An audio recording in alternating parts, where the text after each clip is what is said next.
Good morning, sis. Good morning, YouTube family. Welcome back. Good morning. We're on lesson 258, and I'll be reading it this morning.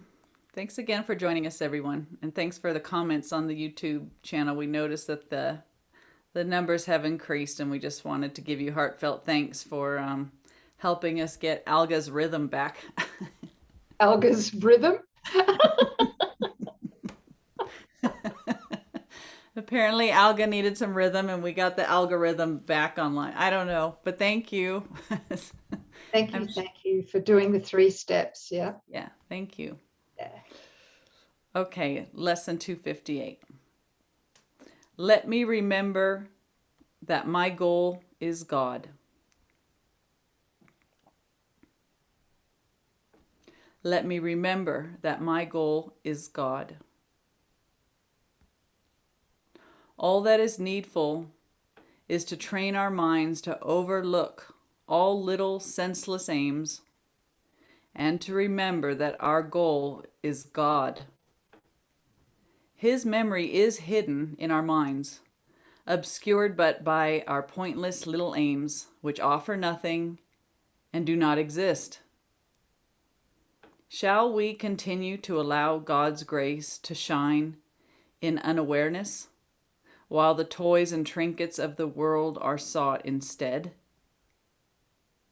God is our only goal, our only love. We have no aim but to remember Him. Our goal is only to follow in the way that leads to you. We have no goal but this.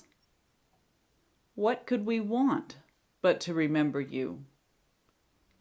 What could we seek but our identity?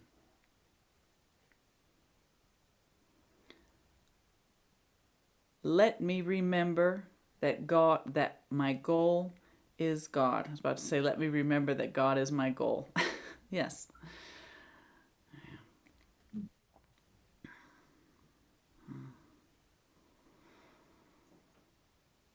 Yeah. So for me, what drives this lesson home for me is let me remember that my singular goal is God. For me, it eradicates all other goals. I have one singular goal from moment to moment to moment. And that is my aim. God, that's it. And the consistency of our practice will indicate to the level that God is our only goal. And it's not to judge, but can we be aware of and notice and then give it to Holy Spirit where we're still thinking that pursuing aims or goals or have objectives in addition or even apart from God, right? Anything in addition is apart from God. While we're still seeking God and something else, there's this underlying conviction that either God's going to require our sacrifice or that there's something that we still want using an independent will. It's a denial that God's will and our will are the same. In other words, it's fueling mythical me. So you're on the spiritual path and you do want God, but I want this and something else. So just notice that with objectivity and to see if you can identify what that is, what that belief is. What's going to be taken from you if you really consent to allow God's will to be your will? What do you think you would lose? Or what is it that you think you're going to gain by doing something independently of God's directive, chasing something that God didn't set in motion to begin with? Those can be just calmly looked upon and exposed with Holy Spirit and with radical honesty be shown where the ego's hiding in that reasoning. Because we truly do know ultimately that at the end that there's seek and don't find. So whatever the holdout is, we want to see, wow, I really thought that there was something there to obtain. but it's nothing. It'll never satisfy. It's not true. It's not even real. So that we can become more undivided in our practice for just let God be our only aim, our only goal. And when you have that felt state, right, we all know there's nothing missing. It's what impels us to stay on this path. The tears and the chills that come up, at least for myself. Go ahead, sis. Yeah, yeah. Thanks, sis. And in addition to that, too, I think that facing the ego's challenges is a big one to overcome, not to actually go down the rabbit hole and believe that we are responsible, the mythical me, the personal ego self, that we're responsible for actually solving the problem. Yeah. I mean, but it's a big one, and it is.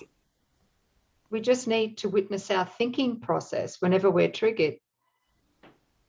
And we need to be radically present, mindful, without any self-condemnation, to look at all of that and just to cut it off at the pass. As soon as there's a trigger, we've got to realize, wow, I really do believe that this particular trigger or the issue, the problem, is real. So if I'm really believing it's real, I've already gone down the rabbit hole. Because if it's real, it cannot be forgiven. Right.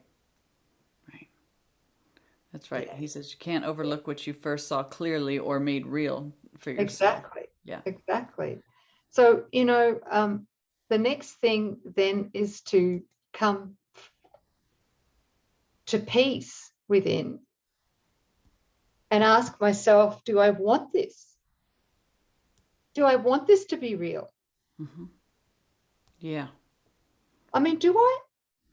If I want to solve the problem independently apart from Holy Spirit, then I must want the problem to be real. Right.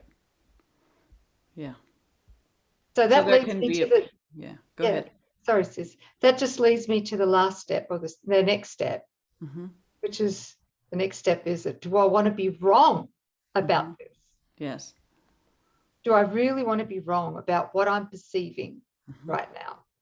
Right. In that moment, when we say, yes, I want to be wrong, then we give Holy Spirit permission, and then we can accept the atonement, which is that divine exchange for, well, I'm going to give you this, which is my desire to be separate, a separate mythical me. I'm going to give you this in exchange for the memory of my true identity in this holy instant.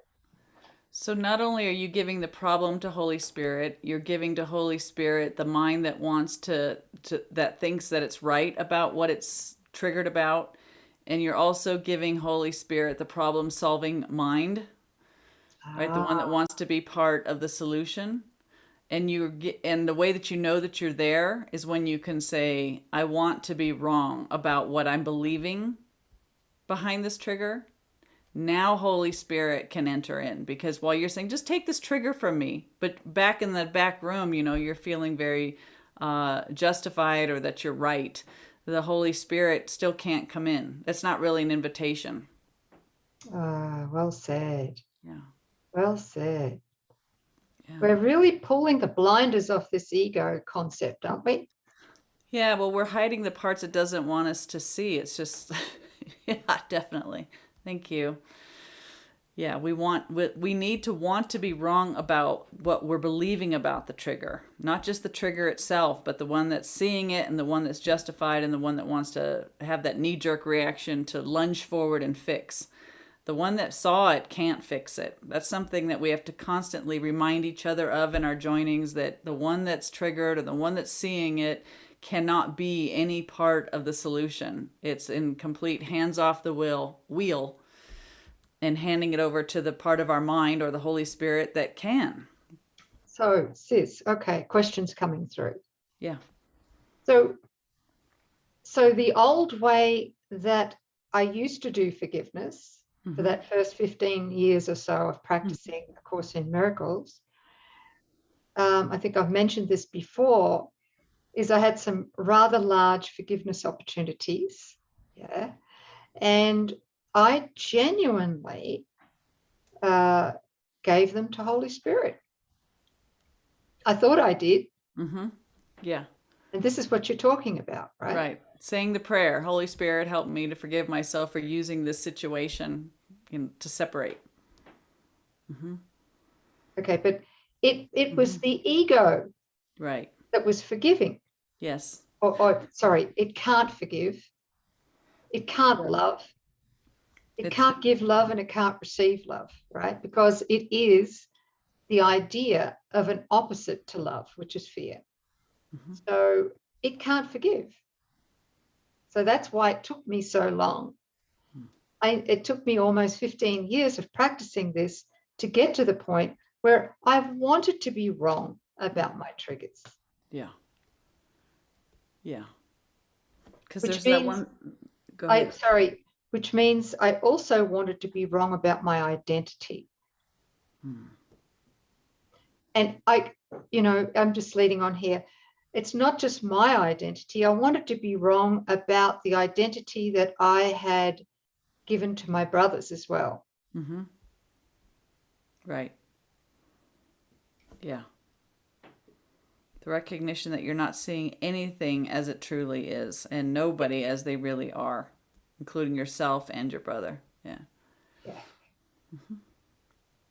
I'd had enough pain and I wanted to be wrong. Mm-hmm. So I'm wondering if all of this is leading to when we first begin the course, it's largely the ego that's taking bits from the course and practicing forgiveness. Mm-hmm. Yeah. It is. Until we reach a sincere desire to make that inner change. Mm-hmm. And right. That won't happen until we've exhausted everything through the ego. Mm-hmm. And Jesus does say that he's aware of all of this, that he stands at the end, and so that when our forgiveness and accepting the atonement falls short, that his view that it makes up for our insufficiencies while we're on this process, so that Holy Spirit maximizes even the littlest willingness that we offer. But we do come to see in time in this process those hidden bits, right? To see the fullness of what's forgiveness is requiring, the full surrender of mythical me on multiple levels. Yeah. So it's an organic process. So take heart. The one that's got you knows, and it will be revealed. But it's been interesting. I got to see the I know mind still running behind the request, to help me to forgive. Well, if you're justified in what you saw and you just want forgiveness for the trigger, or you want sickness to go away or whatever, but you still feel very justified in how you view the trigger, you haven't really made an invitation at all. There's nothing Holy Spirit can work with. It's a complete scouring out and saying, not my will, but thine be done. Yeah. So let's let God be our only singular aim, because only that's real. We want the truth. Yeah. Beautiful. That's a pretty powerful little lesson, isn't it? Let me remember that my only goal is God. Yeah. Oh, I mean, yeah.